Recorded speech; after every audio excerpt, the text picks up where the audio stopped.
Hi guys, this is Julia from Just One More Card, and this month I have the honor of being a guest designer for Concord and Ninth, which is amazing because I'm such a huge fan of their products and I'm so honored they asked me to guest design for them. I have two cards for you today. The first one is this Gilded Leaf, really clean and simple style card. And I want to show you how I created this. It's super quick to create and it's a great effect. I'm using the lace leaf set. It's a stamp and die set. And I'm using this beautiful leaf, and you can see that it has a lot of detail. It would be perfect for coloring or heat emboss resist, for example. But today I'm going to be doing it a little differently. I'm picking up the stamp with my Misty, and then I'm using this little foam here, and I'm adding flitter glue. And this is a glue that works very well with gilding flakes. If you have gilding flakes or these leafed metal sheets, just try whatever glue you have to see if it works. And I'm applying it very gently on top of my stamp here. I'm just dabbing it. I don't swish it so the glue won't get into all these little nooks and crannies. I hope that's the right thing to say. And then I'm pressing down here. Now this is glue, so this will stick to my paper. I can't leave it on there for long. I have to lift it up immediately and very, very carefully because the stamp will stick to the paper. So I'm ever so gently, I'm holding the paper here and ever so gently lifting off the stamp to make sure I won't tear the paper. Now you want to clean the stamp immediately but very quickly because you also don't want the glue to dry. It's a little bit hectic, I admit that. And then you grab your gilding flakes. These gilding flakes are super light, so don't do a like Darth Vader breathing thing there. You just hold your breath actually. Just hold your breath. Everything will be fine if you can just hold your breath. And just apply them generously all over the area where you stamped. Don't worry, we can funnel the excess back into the jar. Just gently use your finger to rub it in. And then when you have funneled the excess back, take the scrubby tool. All the products will be listed in the video description below. And take off all the rest. So you will only be left with the gilding flakes where the glue was. And you can see that it worked perfectly. All those tiny little details came through. I was super impressed. Now I'm going to be using this stamp. I love the font, absolutely beautiful. And I'm using VersaFine Onyx black ink, and I'm stamping right on top of the bottom part of that leaf. It's a pigment ink, and usually it covers up everything that's beneath it, but this time I was really pleased, and you can see the beautiful shimmer of the gilding flakes here.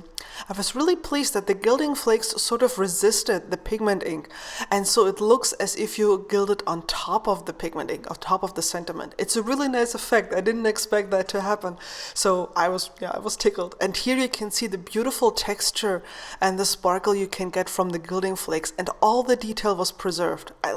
I'm blown away that this worked. I didn't expect this to work so well. And here's a close-up of the entire card. It's a very clean and simple design, but I think it has a lot of impact because the sleeve is just so beautiful and the sentiment really comes out strong. Now, next up, I wanted to use the leaf a little differently and create a very soft look with heat embossing on vellum. I've seen this technique before and I wanted to give this a try. And here is what I did.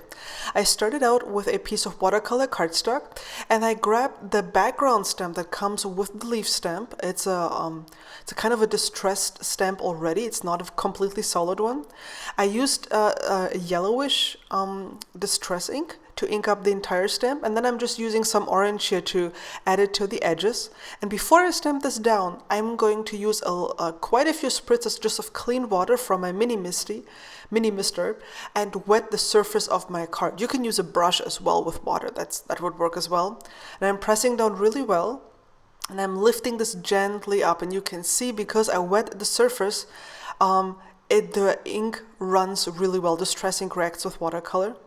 And then I'm using the mister again, and I'm spraying from the side to make the ink move out, so it does not completely retain the shape that was originally stamped. I'm using my heat gun here to heat set this, just to speed it up. You could let it air dry, but I'm just so impatient. Also, I have a cat, and she likes to walk over my work surface. So there. I'm not doing this on the paper pad here in the Misty. There's actually a piece of vellum in between, which you can barely see. Using my embossing buddy here to make sure that the embossing will only happen where I stamped. And I'm using Versamark here on the leaf. I'm stamping it onto the vellum. There we go. Just pressing down real well to make sure I get all those details, because this leaf is just so gorgeous. You don't want to miss out on any of these details. And I repeated this 3 times. And then I'm just using my white embossing powder here and sprinkling this onto the vellum. And I'll just funnel all the all the leftover powder back into my little container here. There we go. And you can tap on the back of it to get all the other excess off. And then I heat set this. It's very, very quick on vellum. So I also preheat my gun all the time, but it's very quick on vellum. And then before I continue, I decided I needed to add some more colorful accents to this base here. So I just used some distressing, spritz it with water, or added a lot of water, load up my brush, and just tap the brush on top of my project. And that gives me that nice splatter effect. You'll have to experiment how much water you can use in order to create the drops that you want. And then I'm using the coordinating die here to die cut the leaves. But before I attached the leaf, I realized I needed some sort of sentiment. So I'm using one of the long sentiment stripes here, and I'm stamping it all around the card. You will see that in the final image, I hope. Just double stamping this to make sure that it's readable. And then I grabbed some twine, created a loop. I'm funneling this through the loop here and just carefully, creating a bow. And fiddling with it forever, because I always fiddle with bows forever and ever and ever until I like it.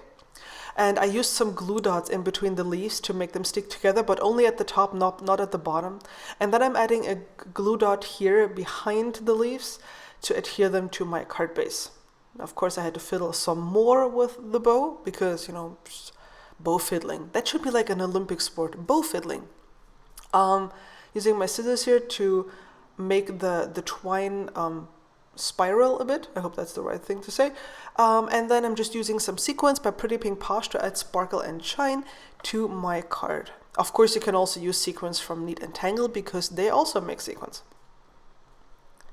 There we go. Just using some glossy accents here, a tiny little drop to adhere the sequins. And you can see the sentiment, how it runs all around the card. Here is a close-up of those splatters I added after the fact, and the sequins that I attached to the card. Only use a drop of glossy accents because otherwise it might squish out to the side and that doesn't look too pretty. Here's a close-up of the sentiment that runs all around the card.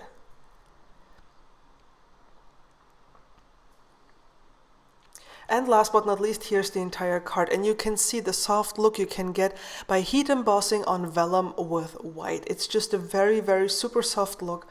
And I still think it's a really nice fall card that could make somebody's day.